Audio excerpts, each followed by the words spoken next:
Hey guys, it's Tahira, and today I'm going to be talking about all of my favorite books of 2023. It is finally the end of year video time where like people post their best and worst books of the year.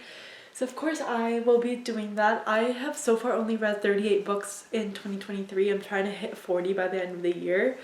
So hopefully I only have a couple more books. I think I can do it. But out of this 38, I'm going to be talking about 5 or 6 that I really enjoyed. The thing is, not all of these are actually like full 5 stars because I didn't read that many. There were not that many 5 stars, but I will still be talking about all the high 4 stars that I still think about to this day and that I still really enjoyed. I'm just gonna get started, but the first book is actually a library book that I read a while ago, but then I obviously had to return. But I just really enjoyed this book overall, and that book is Erotic Stories for Punjabi Widows by Bali Kaur Jaswal. This one was a 5 out of 5 star read for me. It follows this woman named, I want to say Nikki, I'm like completely forgetting her name, but it follows this woman who is kind of trying to figure out what to do with her life. She's currently doing a bartending job and she really is trying to figure out. So she goes to like the local community college and she finds out that there is a spot opening for teaching a class for reading and writing to Punjabi widows. So she goes in, she gets the job, she goes in, starts teaching the class, but what she doesn't realize is that she thought that it was teaching them like how to read and write, as in like writing stories and poetry and like just literary writing, creative writing. But what she didn't know is that actually the class was really for teaching them how to actually start reading and writing in English, so starting like from the alphabet and teaching them the basics. So she like was completely misunderstood what the class is about, and then these group of Punjabi women, they find bunch of like erotic stories that the author or the main character had picked up somewhere, and from there on out they were really inspired by these stories and started sharing their own stories and their own lives. What I really enjoyed about this book was that it delved into a topic that I have not seen anyone really talk about or that's really touched on in the South Asian community, which is like sex and things surrounding sex. Usually that's like a pretty like taboo topic to talk about, or it's something that's like you don't really, it's not taboo, but it's just you don't talk about in front of other people in terms of to just keep like a modest outlook on yourself. But this one really delved into these women, their dreams, their hopes, and what they wish they really had in life, which is something I feel like they don't really talk about. I guess what I really loved is that it delved into a kind of population of people that's not really talked about, which is like widows, and widows specifically in South Asian culture. So I really enjoyed that aspect of it. I will say the end of the book kind of got a little out there with like some of the things that people did and characters did, but overall, just because of like all the topics that it was talking about, I think it did a really great job of talking about both like heavy topics and balancing it between like light and comedic scenes as well. So overall, everything, the topics, the conversations, I loved everything about this book, and I still think about it every now and then. The next one is a super hyped book that came out earlier this year that everyone was talking about it. I'm sure you can guess it. But that is Fourth Wing by Rebecca Yarros. This one is a high fantasy series following this girl named Violet, and she goes to this war college. Her mother is the general. And this war college is kind of as a punishment for all the people that were in a rebellion, and then their kids are like kind of punished and have to do this war college thing. Kind of like the Hunger Games, where the kids are punished for the rebellion and have to do the Hunger Games. It's kind of like the same format. And then she goes here, it's about her, basically her first year at this war college. She meets a bunch of people, there's a lot of dragons. Because she goes as a writer, and writers bond and bond with dragons. So there's like a lot of dragons, and there's a lot of dragon writing, learning about dragons, learning about the history, learning about different magic things that are in this world. I thought this book was really great. I did give it 4 stars. I didn't love it as much as everyone did, but I still think about it. I still think it's a really strong debut novel. I think this is a debut novel, at least, maybe in the fantasy genre for the author. But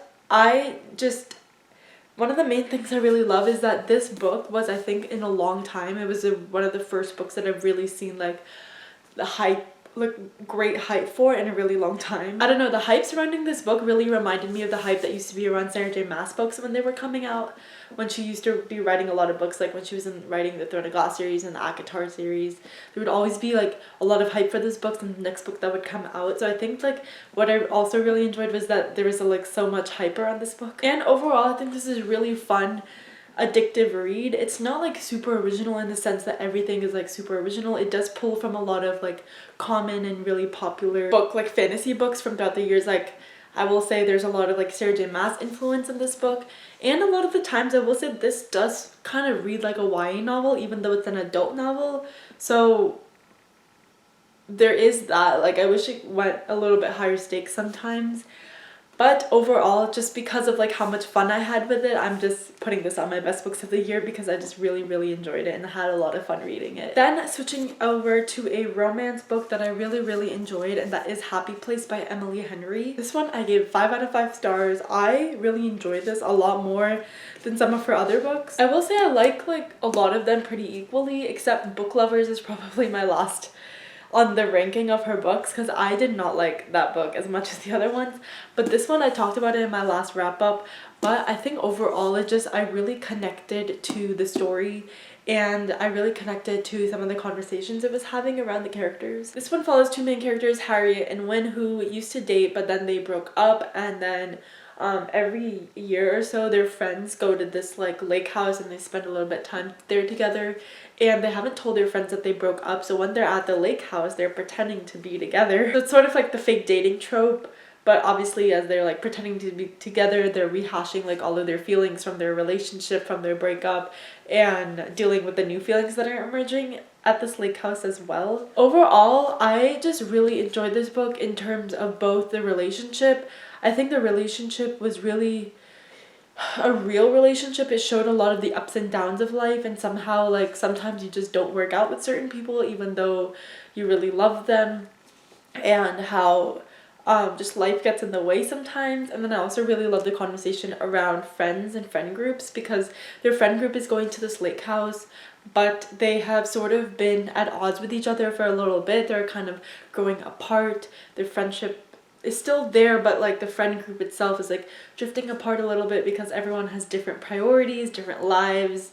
Everyone is kind of doing their own thing, so it's kind of talking a lot about that as well. Overall, I think like a lot of the enjoyment for this book is just because I connected to it a lot, and I just really love the conversations it had about a lot of different things. But yeah, definitely one of my favorites of the year. The next 2 books are actually 2 Sarah J Maas books, but not just because like she's my favorite author, but also for like valid reasons. The first one that came out a while ago, but I just read it this year, and that is A Court of Silver Flames by, of course, Sarah J Maas. This one is like the first book in the spin-off series, something like that, because there's like the 3 main books, the A Court of Thorns and Roses, Mist and Fury, and Wings and Ruin, which follow like Feyre and Rhysand and their story, and then this follow Nesta and Cassian's story. It does feature some of the other, it's like a continuation of the story, but like following different characters. Anyway, this one is a lot about Nesta and her healing from her trauma, which is one of the reasons I really enjoyed this book. Obviously there was like a big war and everything at the end of Court of Wings and Ruin, and it's really this book is really dealing and talking about with the trauma and everything that comes with a war, basically. Nesta is still traumatized from the war. She's also very guarded and very kind of shuts herself off from the world. So this book is really her coming to terms with the trauma that she had, the feelings that she has, and also like her relationship with Cassian, which starts off as being very like, not enemies to lovers, but very guarded, because she's obviously very affected by the war that happened. But over the course of the book, she really comes into herself, and she learns how to like take control of her own trauma and take control of her power and her strength, and she starts learning how to fight, things like that. There is like not as much plot in this book because I think this is very character focused. It's very much focused on Nesta and her like story. That's one of the main reasons I love this book. I don't think a fantasy series has really, or like not just by her but any fantasy series, has really taken the time to acknowledge something that's really big and bad that's happened, like a war, and then really acknowledge it and really talk about the repercussions of something like that, which I think is really important because, again, it's like something that's traumatizing, something that really affects your mind psychologically, physically, emotionally, just in every which way. So I'm really glad that she took the time to write a book about grief and loss and trauma. So yeah, not as much plot. There obviously there was a little bit of plot at the end, which I think is a setup for like the next book that's gonna come out. But overall, as like a book about Nesta and her character development, I really enjoyed it and loved it. The next one is also Sarah J Maas, but this one I just like finished, like the most recent book I finished. And that is House of Sky and Breath, and this is the second book to the Crescent City series. The first book is House of Earth and Blood, which I reread this year. I would have included it, but I didn't want to include any rereads in this list, so I finally got to this one. This one came out quite a while ago, but I just never got around to it, and I wanted to read it close to the third book coming out, which I'm so glad that I did, because the ending. Basically, this is on this list, not because of like the story itself, but because of the ending. The ending is so crazy. I can't believe that Sarah J Maas really went there, and I'm so excited to see where the rest of the story goes. I don't know, I don't really have a lot to talk about it. I will say, like, I did not enjoy this as much as the first book, and there's like a whole rebel plot line that emerges in this book, which I didn't love as much, and I was kind of confused in the beginning. But then I kind of realized what was going on, especially because the prologue was in a completely different character's, like little bit of story, and I was like, who is this character? I have no idea who this is. But over time I started understanding more of what was going on. I really love the characters of this book. I think that their dynamic is also really great. There's a lot of really great friendships in this book, which I really enjoy. But the reason this is on this list is because of the ending, which I can't really talk about, but it's such a crazy ending, and I can't wait for the third book coming out next month. Then I'm gonna be talking about a honorable mention that I gave 4 stars to. It's not like favorite level, but I still really enjoyed it. That's why I'm gonna be talking about it. But that is Better Than the Movies by Lynn Painter. This one follows this girl named Liz and her next door neighbor Wes, who have been friends since they were little.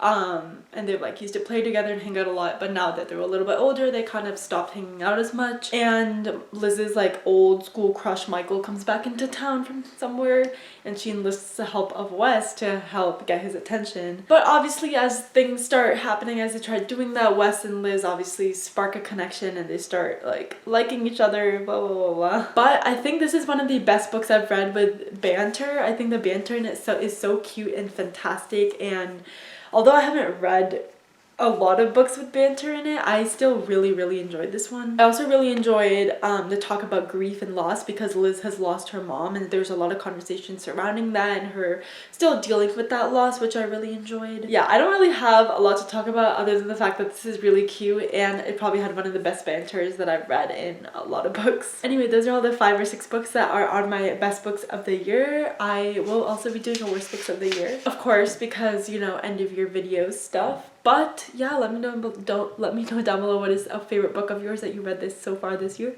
As of course, I would love to know. But that is it for this video. Hope you enjoyed, and I'll see you next time. Bye.